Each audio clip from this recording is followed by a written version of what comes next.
नहमदुहु व नसल्ली अला रसूलिहिल करीम अम्मा बाद फ़अऊज़ु बिल्लाहि मिनश शैतानिर रजीम बिस्मिल्लाहिर रहमानिर रहीम। नबी करीम सल्लल्लाहु अलैहि व आलिहि वसल्लम का इरशाद है कि अच्छी बात कहना भी सदक़ाए जारिया है। हम कोशिश करते हैं कि आपके साथ अच्छी अच्छी बातें शेयर करें ताकि आप और हम इससे फ़ायदा हासिल करें और सवाब दारैन हासिल करें। अल्लाह ताला ने दुनिया में अपनी मखलूक को सिर्फ पैदा ही नहीं किया बल्कि उनकी हिदायत के लिए मुख्तलिफ अदवार में पैगम्बर भेजे जो उन्हें अल्लाह ताला का दिया हुआ पैगाम पहुँचाते, नेकी का हुक्म करते और बुराई से मना करते थे। अल्लाह ताला ने दुनिया में तकरीबन 1,24,000 पैगम्बर भेजे। इन्हीं पैगम्बरों में से एक हज़रत लूत अलैहिस्सलाम थे। आज मैं आपके साथ हज़रत लूत अलैहिस्सलाम का वाक़या शेयर करने जा रही हूँ। वीडियो को आखिर तक ज़रूर देखिएगा ताकि आपको उनकी ज़िंदगी के हालात मुकम्मल तौर पर समझ में आ सकें। और चैनल पर अगर नए हैं तो चैनल को लाजमी सब्सक्राइब करें ताकि मज़ीद ऐसी वीडियो का नोटिफिकेशन आप तक पहुँच सके। तो शुरू करते हैं। बिस्मिल्लाहिर्रहमानिर्रहीम। सैयदना हज़रत लूत अलैहिस्सलाम सैयदना इब्राहीम अलैहिस्सलाम के भतीजे थे। सैयदना लूत अलैहिस्सलाम के वालिद का नाम हालान था जो आज़र के बेटे थे। अल्लाह ताला ने कुरान पाक में 27 बार उनका जिक्र किया है। ये जिक्र 14 सूरतों में मुतफ़र्रिक़ मकामात पर आया है। आपका वालिद आपके बचपन में ही फौत हो गया था, लिहाजा आपने अपने दादा आज़र के घर अपने चचा इब्राहीम के पास परवरिश पाई। हज़रत इब्राहीम अलैहिस्सलाम को उनसे बहुत ज़्यादा मोहब्बत थी। जब हज़रत इब्राहीम अलैहिस्सलाम ने हिजरत की तो लूत अलैहिस्सलाम ने भी उनके साथ हिजरत की। अल्लाह ताला फरमाते हैं कि मैं अपने रब की तरफ से हिजरत करने वाला हूँ जो बड़ा ही गालिब है।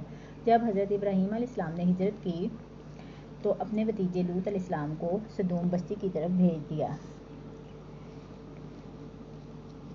ये एक तजारती मरकज़ था जहाँ काफ़िले वाले आराम किया करते थे। यहाँ पर जो कौम थी वो काफिर कौम थी, इनमें एक भी मोमिन नहीं था। अल्लाह ताला फरमाते हैं बस जितने ईमानदार वहाँ थे हमने उन्हें निकाल दिया और हमने वहाँ मुसलमानों को एक ही कर पाया। ये लोग सबसे ज़्यादा फाजिर और फासिक थे। इन लोगों में ऐसी ऐसी बुराइयाँ थी जो पहले किसी में पाई नहीं जाती थी।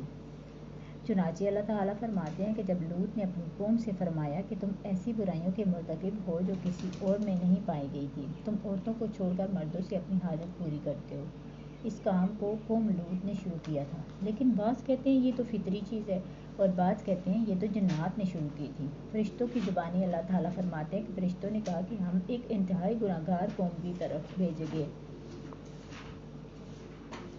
और उनकी बीवी भी उन्हीं में से शामिल थी, यानी गुनाहगारों में से। हज़रत लूत अलैहिस्सलाम ने उनसे कहा कि तुम लोग हद से ना गुजरो, ये घिनौना जुर्म है, संगीन जुर्म है। अल्लाह ताला ने फरमाया कि लूत अलैहिस्सलाम अपनी कौम को बारहा मना किया कि तुम औरतों को छोड़कर मर्दों से बुरे काम क्यों करते हो, तुम बड़े ही नादान हो। अल्लाह ताला ने इस कौम को काफिर, फाजिर, गुनाहगार और हद से बढ़ जाने वाले कहा, कहीं फजूल खर्ची करने वाले और कहीं फासिक कहा। अल्लाह ताला ने फरमाया और याद करो जब लूत अलैहिस्सलाम ने अपनी कौम से कहा कि तुम औरतों को छोड़कर मर्दों के पास अपनी ख्वाहिश पूरी करने आते हो और रास्ते में डाके डालते हो, लेकिन वो इस कदर गलीज थे कि बड़ी महफिल में गंदी हरकतें करते थे, बड़ी मजलिस में सबके सामने ज़ोर से अपनी आवाज़ खारिज करते और फिर अपनी हरकत पर ज़ोर ज़ोर से हंसते थे। और ये कि बुराई की तमाम तर सफ़ात इनमें मौजूद थी। लूत अलैहिस्सलाम भी उन्हें समझाते रहे लेकिन वो जुटलाते रहे। अल्लाह ताला फरमाते हैं कि लूत अलैहिस्सलाम ने अपनी कौम से कहा कि तुम अल्लाह का खौफ नहीं रखते, तुम्हारी तरफ अल्लाह की तरफ से भेजा हुआ आया हूँ, बुराई को छोड़ दो और मेरी इताअत करो। तुम अल्लाह का खौफ नहीं रखते, अल्लाह से डरो और इताअत करो। मैं तुम्हारी तरफ किसी अजर की तवक्को लेकर नहीं आया, मेरा अजर तो मेरे अल्लाह के पास है। लेकिन उनकी कौम का हमेशा यही जवाब होता कि अपने अल्लाह का अज़ाब ले आओ अगर तुम सच्चे हो। इस्लाम दुश्मन और काफिर कौम का जवाब यही होता। लूत ने अपनी कौम को डराया लेकिन उनकी कौम ने उनको वहाँ से निकालने की धमकी दी और उनसे कहा कि या तो तुम अपने अल्लाह का अज़ाब ले आओ या हम तुम्हें यहाँ से इस बस्ती से निकाल देंगे। उनकी बेटियों के अलावा कोई भी उन पर ईमान नहीं लाया, सब के सब गलाजत में डूबे हुए थे। चुनांचे उन्होंने लूत अलैहिस्सलाम को अपनी बस्ती से निकालने का फैसला किया और बोले, ए लूत, अगर तूने अपने काम ना छोड़ा ना तो हम तुम्हें बस्ती से निकाल कर बाहर करेंगे। चुनांचे लूत अलैहिस्सलाम बस्ती से निकल आए और अपने रब से निजात के लिए दुआ की कि अल्लाह ताला मुझे इन मुफसदीन से निजात दिला। اس دعا سے یہ بھی ظاہر ہوتا ہے کہ ان کی ایک اور خصلت فساد کرنے والے بھی تھے۔ اب اللہ تعالیٰ نے ان پر فرشتے بھیجے جو لڑکوں کی صورت میں آئے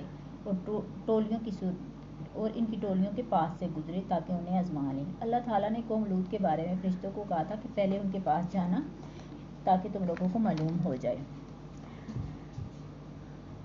وہاں گاؤں کے کنارے پر ان کی ایک بیٹی رہتی تھی۔ وہ انہیں دیکھ کر ڈر گئی۔ اس نے سوچا کہ اگر یہ ہماری قوم کے لوگوں نے انہیں دیکھ لیا تو وہ ضرور ان کو برائی کر کے رہیں گے، لہٰذا وہ اپنے والد کے پاس تھوڑی ہوئی آئیں اور لوط علیہ السلام کو بتایا کہ لوط علیہ السلام بھاگ کر ان کے پاس گئے اور پوچھا کہ آپ لوگوں کا آنے کا کیا مقصد ہے۔ انہوں نے بتایا کہ ہم آپ کے مہمان ہیں۔